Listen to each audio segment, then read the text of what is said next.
All right, everyone. Today I am joined by Chris, and he's going to be busting some cannabis myths for us. Some of these commonly held beliefs that I think it's time they just need to die. I think, anyway. But before we get started, Chris, could you take a minute and just introduce yourself to the listeners of Bite Me? Absolutely, and thanks for having me on the show. I'm excited to be here. Thank you. My name is Chris. I'm the founder and CEO of High Spirits Beverages, as well as Trojan Horse Cannabis. We were the first company to use Delta 9 from hemp in an intentional way to create products and market those products as D9 products. And the brand Trojan Horse was the initial brand to do that, and it's evolved into a beverage brand called High Spirits, which is currently exploding.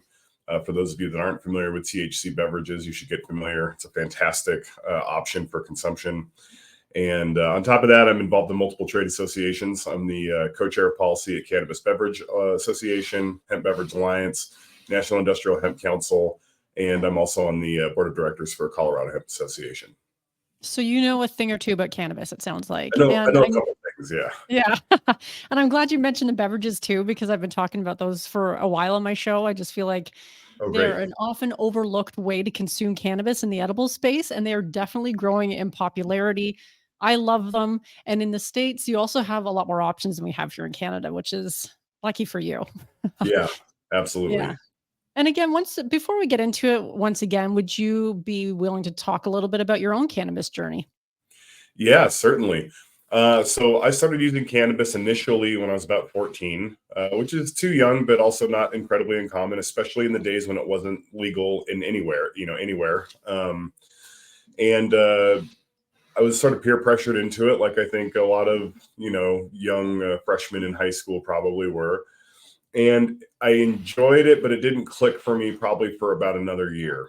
Um, I had another opportunity to try it when I was closer to 15, maybe 14 and a half. And that time it stuck. And I was like, oh, yeah, this is a thing I'm doing now.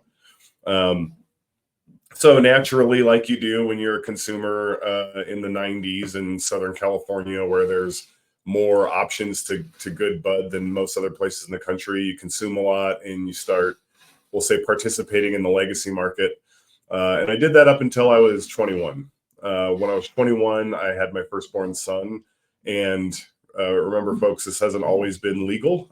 And I didn't want to lose my kid over something silly like cannabis, which cannabis isn't silly, but it's, my kid's more important. So I quit consumption altogether. And I stayed cannabis free. It wasn't in my life really in a tangible way for about 15, maybe 16 years. And in this time, I had developed all kinds of other health issues and health concerns and things like that. And one of those was insomnia. I was taking Ambien every night just to sleep for about a decade. And it wasn't always Ambien; it was other medications as well, just to try to knock me out. And at some point, I was buying things off Amazon randomly at like 2 a.m. that I don't remember buying and just doing weird stuff. And I'm like, how long before I decided to go for a drive on Ambien or something really dangerous? So I said, there's got to be another option. And I ended up traveling to Vegas and bought some chocolates while I was out there and was reacquainted with my passion for cannabis, and then said, yep, this is what I'm doing instead. I'm getting off the Ambien and all the other, was on a lot of painkillers for my back and stuff like that, kind of ditched all that in favor of cannabis.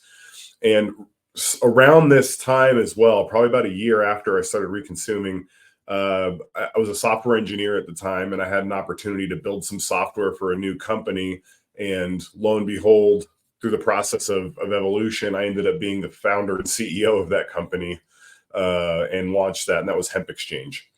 So that dove me into the hemp side of the space really early on in 2018, and been evolving with the industry ever since. That's amazing. That's quite the story. And it does remind me a little bit of my own because I think the first time I tried cannabis, I was about 14 as well. And my friend and I snuck out of my house to smoke a joint. I did not get high. To this day, I mean, it could have been oregano that we bought. I have no Right. idea.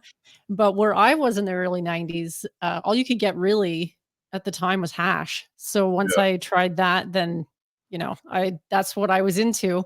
And there was really good hash going around at the time. And then I had my first daughter at the age of 20. And my relationship with cannabis has ebbed and flowed over the years because I quit after getting pregnant, of course. Yeah, And yeah, here I am today. But it sounds like you have tons of experience with cannabis, and the fact that you were able to overcome, the usage of Ambien and other addictive painkillers with cannabis is quite remarkable. And I love hearing those types of stories because it just shows you can manage those aspects of your life with something a lot less harmful than a pharmaceutical. And there's always a place for pharmaceuticals. I totally see that, but if make something like cannabis work for you, then why not try it out because it's so much better for you. absolutely. I'm a big general believer in Eastern and Western medicine sort of coming together. It's what's actually effective and what actually works, right? Right. And Yes. Western medicine is beneficial for a lot of very unique things. If I get strep throat, I want an antibiotic, like hands down. Exactly. Right. But that doesn't mean that every drug that's produced under this framework is necessarily good for you. And I think it's, American consumers, really consumers nationally or worldwide, need to kind of understand a little bit better about what they're putting in their body and what it does. And I think that we've all been sort of trained to just sort of follow the guidelines of what we're taught is good for you. And I think we're realizing now that I won't say that there's intentional misleading there, though there is, but more or less people have just gotten lazy, right? Right. People don't read their nutrition labels. They don't think about what they're cooking, what they're making, what they're ingesting. They just assume if it's on the shelf, it's safe. Right. And yeah, sometimes it's easy to overlook the list of side effects with those pills and potions that you're getting from your doctor. So, Yeah, and the side effects, as we know from cannabis, are well, there is no list of side effects. They're pretty minimal. So, yeah, yeah. yeah. So why don't we get into busting some of these cannabis myths? Yeah, Because I let's do think it. that's a good place to start. Now, of course, a lot of these have to do with edibles because that's what I'm passionate about, and that's what the listeners of the show are passionate about as well. So the first thing I wanted to ask about, and because I used to work in a dispensary and I saw this all the time, edibles that were labeled sativa or indica. Uh, Can you talk about that? Because consumers would often come in and ask, "Oh, I'm looking for the sativa edibles because they keep me up, or the indica edibles will help me sleep." yeah, placebo is a hell of a thing, isn't it? Right. Um, So this requires a little bit of backstory knowledge before I can really get into the myth here. So this concept of sativa or an indica or some sort of hybrid, the concept itself is fairly faulty. And botanists and scientists in the cannabis space now, they've reclassified the different species and subspecies of cannabis and the different groupings, and those terms aren't really accurate. And it turns out they never really were. Now that said, those terms survived decades and decades and decades of bro science. And I think we'll find I'll use the term bro science a lot in this podcast, probably because in absence of the ability to do proper scientific studies, thanks to being a controlled substance planetarily, it was left to the underground legacy market to figure out the science. And frankly, really not qualified to be scientists. They're growers, they're businessmen, entrepreneurs, businesswomen. They're not scientists. And so a lot of the things they came out with or stuck onto or taught weren't really accurate. And this is one of those things where your dealer would tell you, or even your grower would tell you, this is a sativa, this is an indica, etc. But those classifications don't really hold true, scientifically speaking. So how does this impact the consumer? Well, the consumer has heard the story, and it's continually perpetuated to this day through marketing efforts from different cannabis companies, that sativa makes you tired, or sorry, energetic and uppy and ready to go, and indica makes you tired. People say indica means into couch, right? And that's also not true. We thought it was because of the particular cannabinoid, terpene, and flavonoid profiles of short, bushy plants, which we would call an indica. Typically, because they shared those genes, all had some similar genetics based on where they were, how they grew, etc. And sativas, long and lengthy, thin leaves, lots of space, and warmer climates, kind of developed a similar cannabinoid profile to each other and similar terpene profiles to some extent, and had those kind of uplifting effects. So there was some correlation early on to these designations. However, there was no causation, and there still is no causation. So to that end, these terms are kind of irrelevant. However, since they're so prominent amongst the market, cannabis companies are using it as a marketing tool to try to help the consumer understand what they may feel if they take this product. And the way they do this is quite literally someone will smoke a joint of a new batch and they'll say, well, that put me in the couch, put it down as an indica. Oh man, that made me ampy, put it down as a sativa. And that's it. That's how they determine the classification of the product. Now, there's a couple problems with this. One, placebo is a hell of a thing, right? If you think it's going to create a certain sort of impact to you, it probably will. And on top of that, cannabis in general, the cannabinoids really sort of act as an exponentiator of your current mood.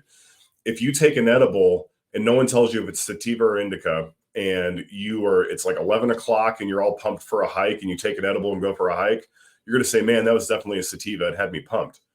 I could give you that same edible at 11 p.m. when you're already a little tired, and it's going to knock you out. And you're like, man, that indica put me in my bed last night. I was totally zonked. And it could be the exact same product, and you would probably not realize that.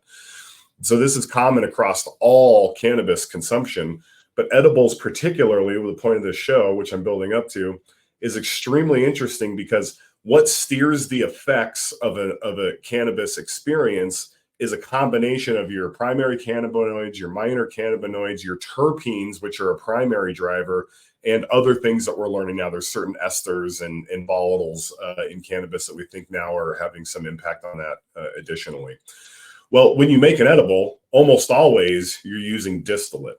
And when you make distillate, the terpenes get burned off in the process. And in fact, a lot of the minors do too these days. So you end up with a primarily THC only edible, which has no steering effects. It's not going to make you excited, or it's not going to make you tired, or it's not going to make you focused. They just don't do that. You can have minor cannabinoids introduced, like let's say THCV, for example, or CBN, for example, and then you could sort of steer, but that's not really sativa or indica either. It's just a different cannabinoid having a different effect on your body. And so there really is no such thing as sativa, hybrid, or indica when it comes to edibles, especially because the steering effects don't exist. Now, you could have like a live resin edible, which would probably still retain a good amount of terpenes. But even if they're there, when you ingest it into your stomach, the terpenes get filtered out by your liver. So even if they exist in the edible, they're not making it to your bloodstream. There's a couple heavy ones that might make a little bit of it, like myrcene, for example, but a good portion of them, the whole majority of them, will not even get to your bloodstream. So even if it's in the edible, it doesn't make a huge difference at the end of the day for the experience. So basically what you're saying then is most of the edibles that you're going to find in dispensaries that are labeled sativa or indica, it's a total misnomer. And I saw that all the time too, but it's kind of frustrating because I guess manufacturers and LPs and people involved in the industry know that consumers understand cannabis in that binary of sativa and indica. And does that mean they're just not taking the time to sort of educate consumers? Yeah, and I can kind of explain why. As a brand owner, there's this term out there when you're in consumer packaged goods that the market's always right, even if they're not. Right? They're going to put their Right. dollars where their dollars want to go, whether they believe the truth or understand the truth or not. And you can try to educate them, but something that's really intrinsic with bro science is it's deeply ingrained. Why? Because the culture has baked these bro science concepts into it. And so it's like sort of a core piece of that religion, if you will, of cannabis consumption. And so it's sort of like a golden calf. It's not supposed to be messed with. And people are really entrenched on it. And they think it's true because their buddy that grew for 30 years and, the Green Triangle in California told them, and they know everything there is to know. And it's just really hard to re-educate consumers. So what happens is you spend all this money towards re-education, and then the consumers just buy a different product because it doesn't say sativa or indica on it. And then you go out of Right. business. And so Right. it's sort of this problem where the education needs to be there, but it's sort of a catch-22, and you can't get the education out if you don't have the dollars to do it, and you don't have the dollars to do it unless you market a product that the consumer buys. But this long entrenched incorrect data is moving buying habits. So I used to, when I first got in the space, I was kind of frustrated at companies that did this, but now I understand, having several years in the space, that even if they don't want to do it, it's really tricky to navigate your way out of it and still run a successful business. Right. So it's sort of a problem that perpetuates itself almost because like you Exactly. said, you could educate a consumer, but then at the end of the day, they're like, well, I just want I just want that sativa edible because that's what I believe is best for me. Or the person that you talked about coming in and having a buddy that grew for 30 years and I want the highest THC stuff you got in the store. Like I saw that kind of thing all the Oh, time. And it didn't matter what you said to them yep. because they would think you were the idiot, Yeah. not the Yeah, other of way course. around. And so that's a pretty great explanation as to why companies sort of keep moving in that direction. So I'm really glad you brought that up because it does help people understand why this is the way it is. And I guess it's just one of those things that's going to take probably a long time to rectify, Yeah, but that's why we have to do things like this, have conversations like this. absolutely. Um, And podcasts like yours are so important for the consumer because it's really the only way they're getting this education. right, right. Now you already touched on terpenes, so I hope we can dig into that a little bit because you mentioned that there's this idea that most edibles have zero terpenes, and you kind of touched on that and said some do have some terpenes, but by the time we digest it, they're not going to pass through digestive system. So let's talk about that for a minute. Yeah, so we've been thinking with some scientific research to back this up, although we're still learning. So there's room for some alteration of what we know now. But what we suspect now is terpenes do a good portion of the steering, right? THC would maybe be the throttle in your vehicle, and terpenes are the steering wheel to some extent. Now it's way more complicated than that, but loosely for this point of this conversation, take that into consideration. So those terpenes are semi-volatile, right? Which means Mhm. it doesn't take much heat for them to turn into a gas and disappear. And when you're extracting and distilling product, the reason you're distilling your extract from cannabis is because usually it's extracted with ethanol in any mass produced. So this is the same with like vanilla extract and a lot of other herbal extracts. Ethanol is a very common. In fact, if you think about what a tincture is traditionally alcohol that is Mhm. extracted some sort of herb. So in cannabis, we use ethanol, food grade ethanol, but we don't want that in the end product, right? You don't want to be selling gummies with ethanol in it. So you have to get rid of the ethanol, and the way you do that is just like a whiskey still. You're distilling it, or like you would distill water. So you get it up to a certain temperature, so the ethanol burns off. Well, in that process, it's taking other things with it that have a similar point at which the temperature converts the solid into a gas.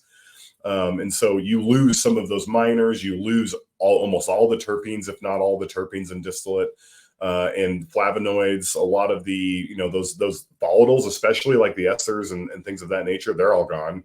And so it really boils down to you're really getting your primary cannabinoids into an oil, and that's about it.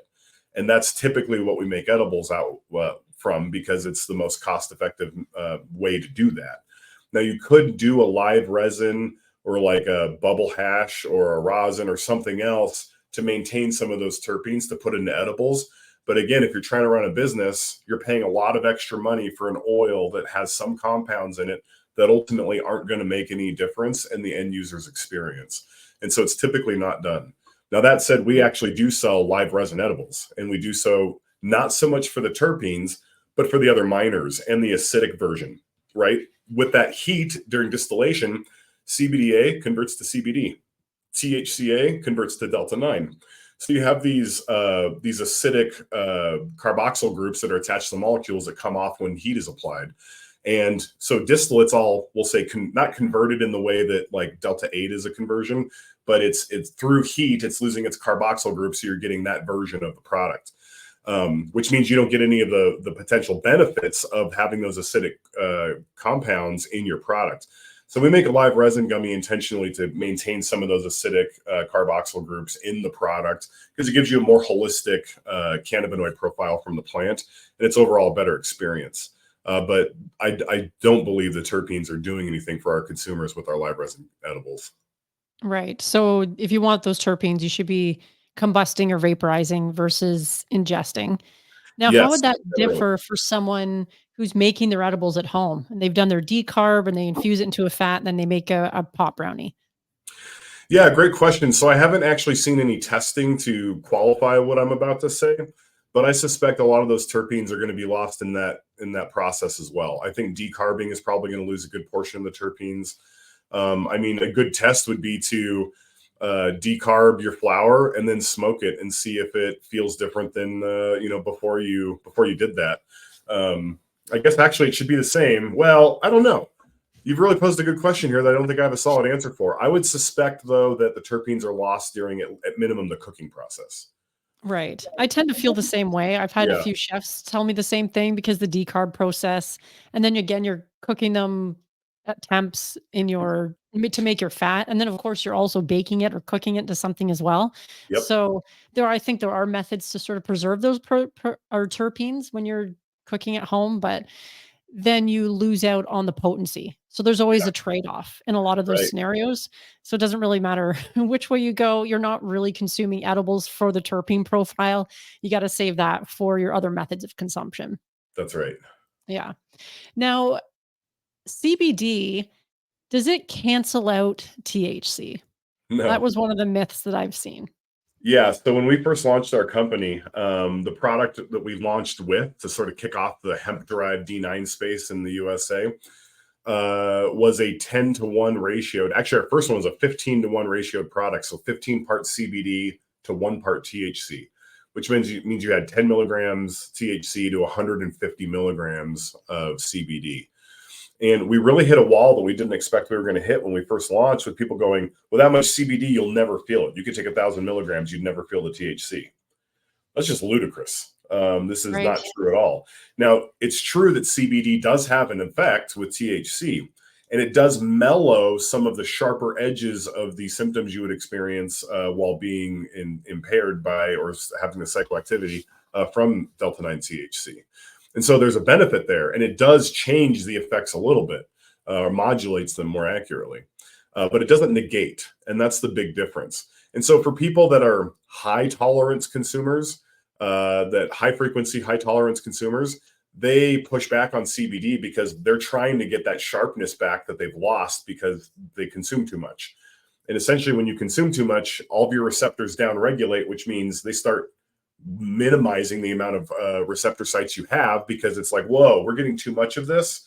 We're going to slow down and turn a bunch of these receptor sites off, so we can't get that much anymore because we're getting inundated, which makes it harder to experience the effects you're after. And so they want that sharpness because that's what they're trying to get.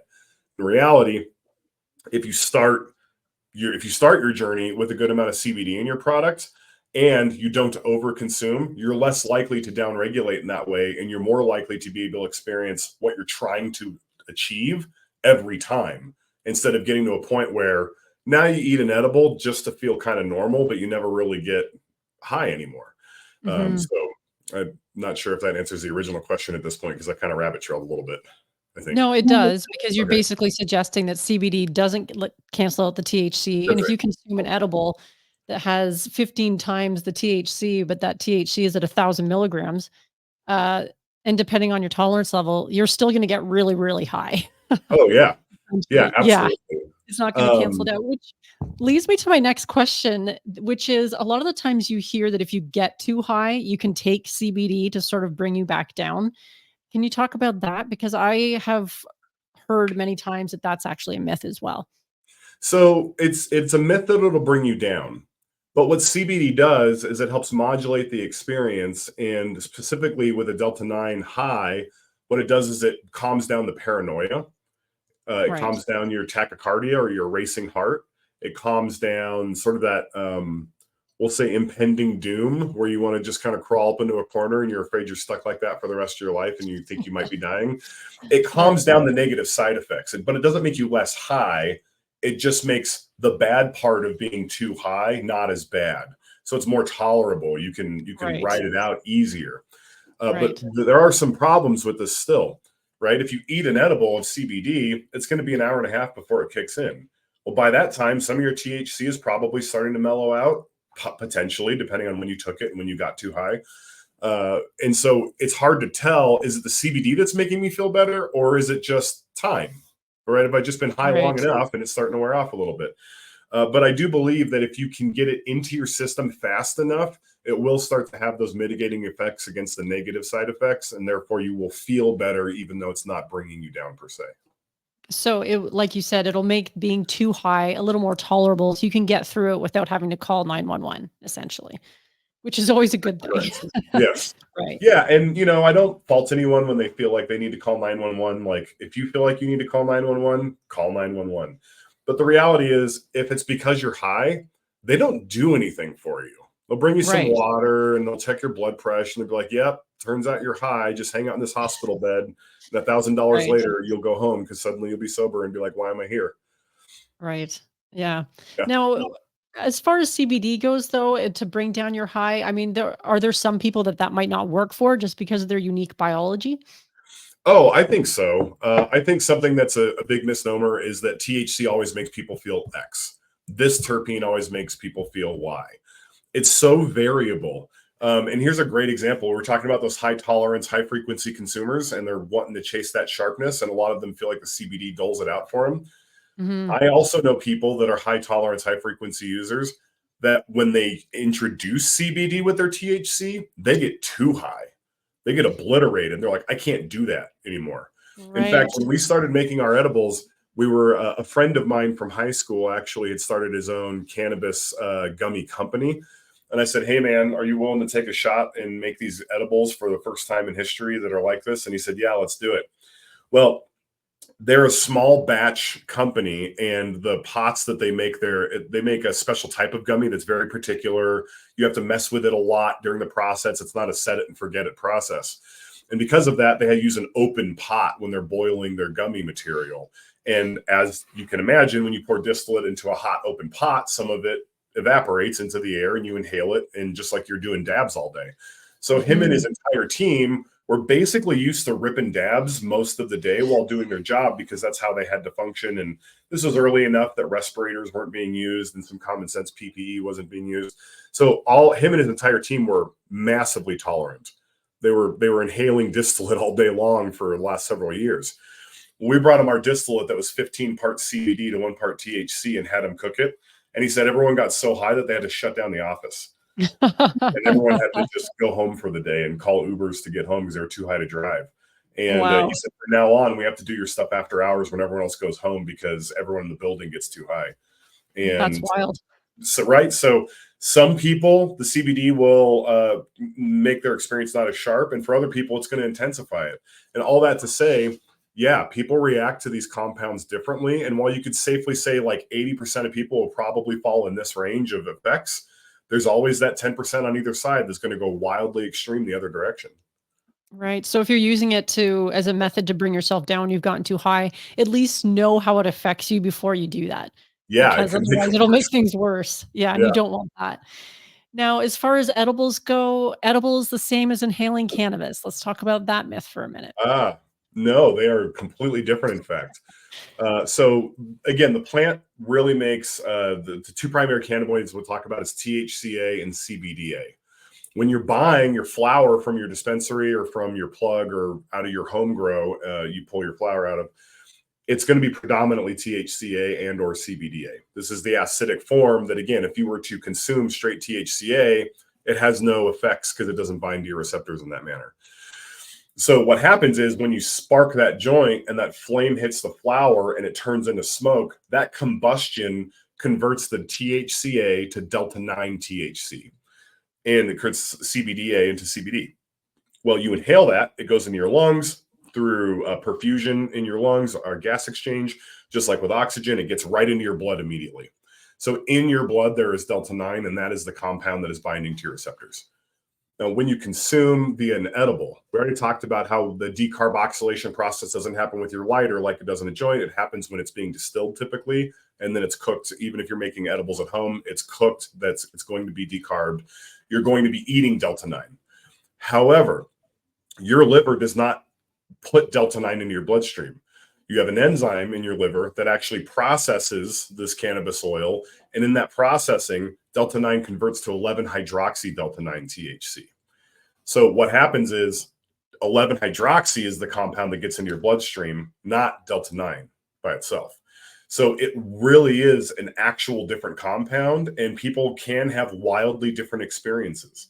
My wife, for example, she can hit the vape cart. She can hit live resin, high THCA vape cart 5, 6, 7 times and feel pretty good. 2 milligrams of ingestibles is her limit before she starts having panic attacks. And Right. she's tried to increase that and she can't. And for whatever her reason, her body's super sensitive to 11 hydroxy delta 9 THC. There's a caveat here that I want to add because it's really interesting. This is true for all edibles and all inhalables. except for beverage. Beverage is an exclusion from this rule, and the reason is, in order to get the oil to homogenize into a water base, you have to emulsify it. And in this process of emulsification, to get your liquid suspension with the THC into the water, you don't want all the THC sitting on the bottom and you drink the first half and feel nothing, and then all of a sudden you get it all in the bottom. Right. And especially thinking a big barrel, when you're making thousands of cans of something, every can needs to be the same exact milligrams. And to do that, you need really good suspension or homogenization through everything. So in this process, the particles of THC, which are really resinous, really sticky, and bind together in these big clumps, they get broken apart and then encapsulated into something that will stick to the water. Well, because those molecules are so much smaller, they typically come in nanoparticle size, which is sub 100 nanometers. They're small enough to skip phase 1 metabolization. So what that means is, to get it into water, you need to essentially make the molecule small enough that it no longer gets metabolized through the liver, and therefore you get an ingested delta 9 that stays delta 9 and hits your blood like delta 9. That's very interesting, because my next question was talking about drinks are more like an inhalation high. So is that sort of the idea then? That's exactly correct. Right. Because you're getting that delta 9 through ingestion, but it's going right to your bloodstream instead of being converted, it's going to feel much more like an inhalation high. And again, my wife being an example of someone that has extreme reactions to 11-hydroxy delta 9 THC, she can drink beverages and have a great time. Right. Her tolerance And is a can little higher. She can do about 5 milligrams in beverages. Yeah, I was just gonna ask if she can drink a little bit more than the 2, because 2 milligrams is, in the world of edibles, like, extremely low, although I've met Yeah. people who have 1 milligram tolerances as well. But then again, Yeah. with edibles, I've met people who could consume 600 and still operate. Mhm. I don't Yeah, understand and 'cause that's not I think me. there's more people out there that have that incredibly low tolerance than we realize, and I think we didn't realize it before, because who was making 1 milligram edibles in 1998, Yeah, right? nobody. Nobody. You didn't know how many milligrams was in it. And the only way you had any idea was you ate one and said, "It feels strong. It feels weak." Right. But the people doing this are high tolerance, high frequency consumers, and they're giving it to their high tolerance, high frequency friends. And someone's like, "I want to try," and you give them a quarter of a cookie and they have a horrible experience. Well, was it 2 milligrams or was it 30 milligrams? Nobody really knows. And so those low tolerance consumers, I think in the past, they had said, "I want to try that." They have a horrible experience because it's way too much for them. They're like, "I'm never doing it again." But now that we're quantifying the milligrams in products, we have an opportunity to allow people with a really low tolerance to eat low milligram products, and so they can still have that good experience without getting burned the first time they try it.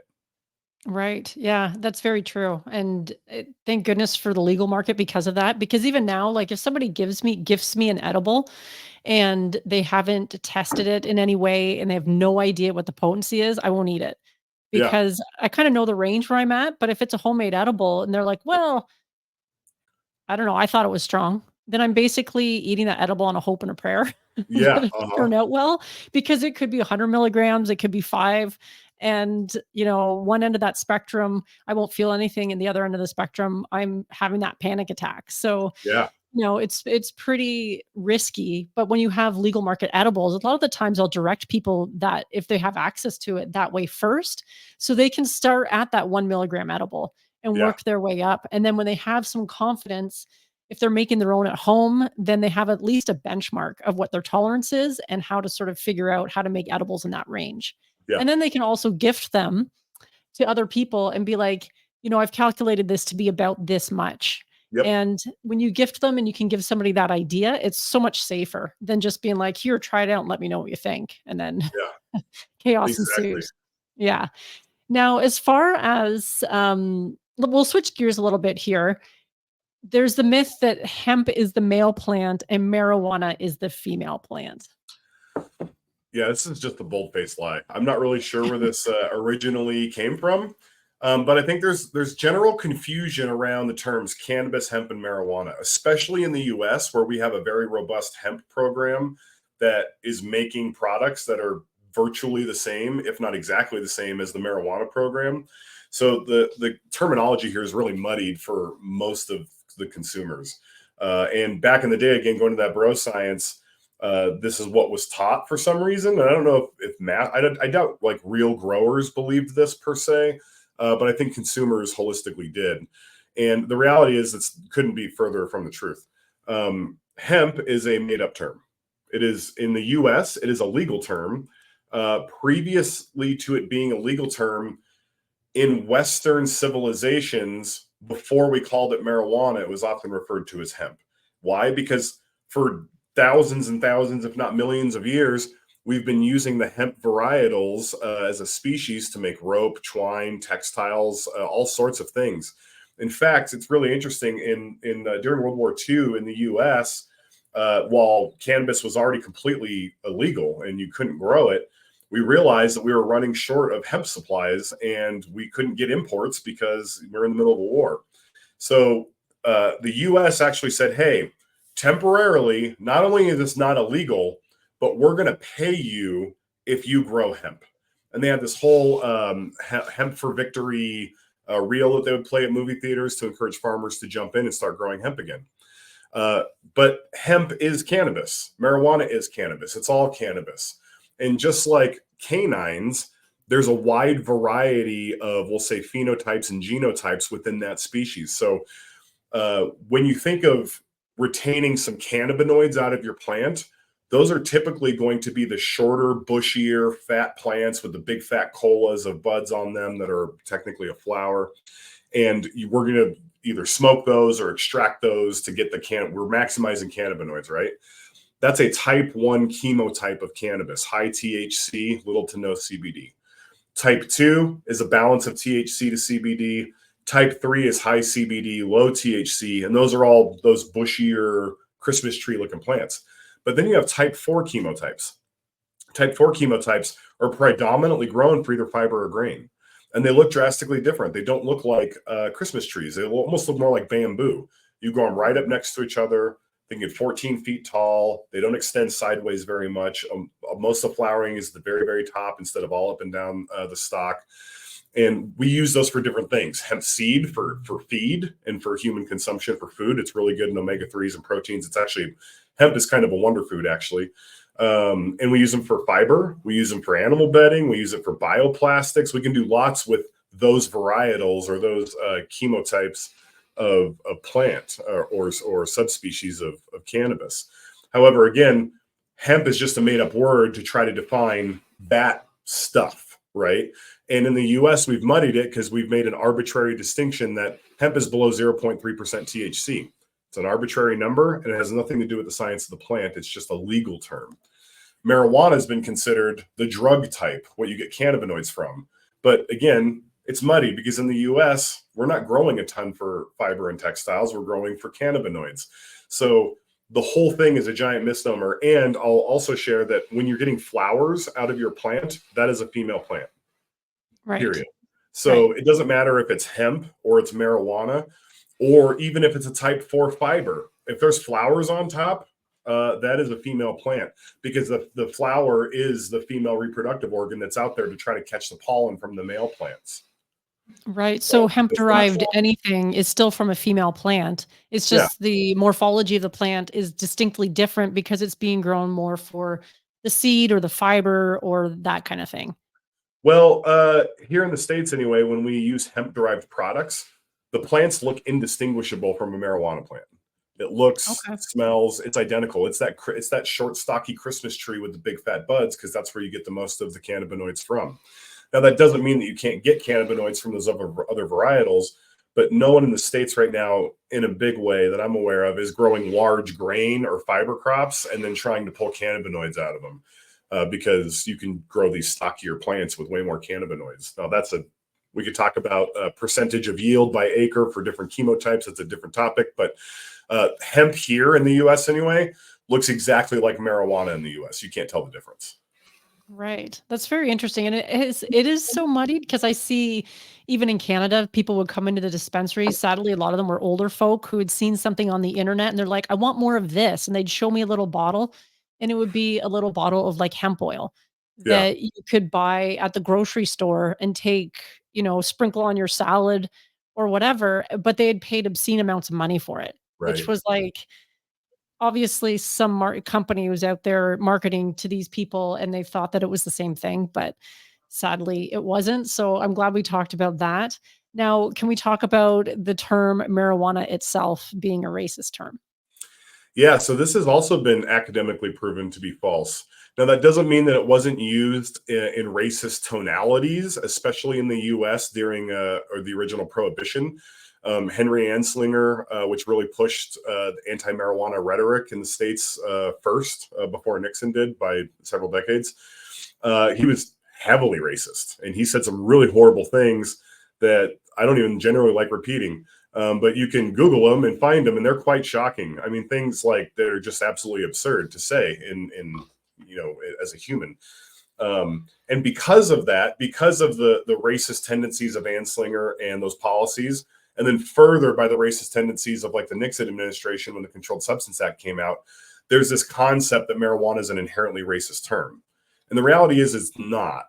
Uh, Racists used the accurate term at the time for the plant to talk about the plant and stigmatize it and make it bad. But the term itself was not created by these people. It was inherited by these people because that's what it was being referred to by the consumers of the product generally.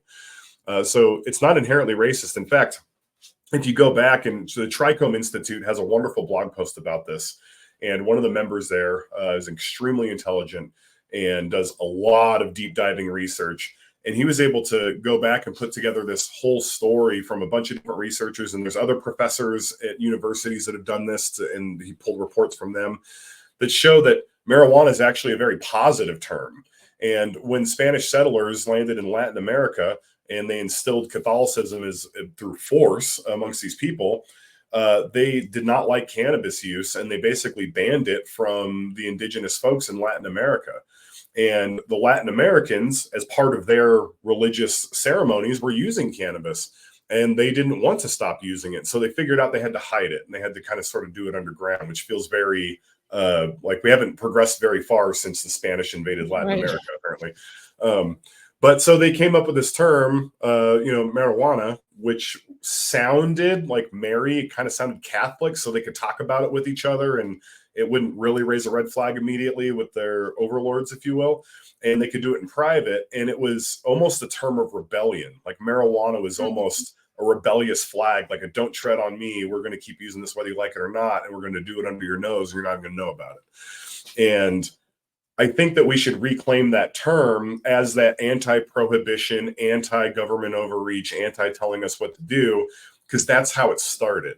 And this concept that if you use it, you're a racist blows me away. And it's unfortunate because it's extremely prevalent. I think it's going to take, I don't know if we can reverse course now. It's so prevalent amongst the hive mind.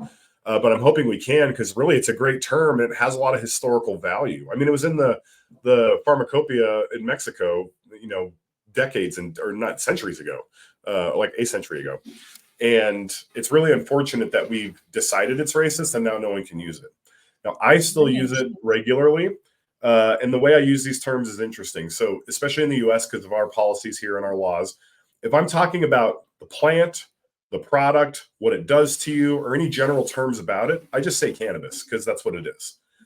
When I'm talking about the legal framework in which your business or product operates in, that's where these terms are required because they're actually legal definitions in our country. So marijuana is a legal term and hemp is a legal term.